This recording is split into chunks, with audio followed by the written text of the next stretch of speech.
ఒక్కటే దారి, కుర్సీ నాకు వదిలేయ్.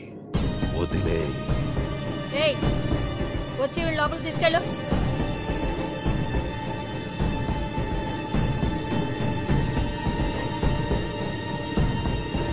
నేను చెప్తున్నాను కదా, లోపలికి తీసుకెళ్ళమని.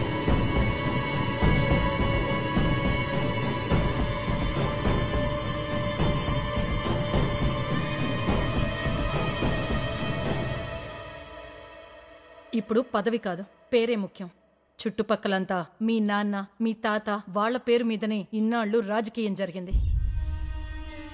నీకు మళ్లీ పదవి కావాలంటే తెచ్చుకోవటం ఎంత ముఖ్యమో, నీ పేరు విషయంగా ఏ ఒక్క చిన్న ఇదిని కూడా పోగొట్టుకోకుండా ఉండటం కూడా నాకు చాలా ముఖ్యం. ఆవిడిక్కడే ఉంటుంది. కాదని ఎవరైనా అడ్డు చెప్పారో ఆ భయ్యన్న కాదు, నేనే ఇంటింటికి వెళ్ళి చెప్పొస్తాను ఏం జరిగిందో.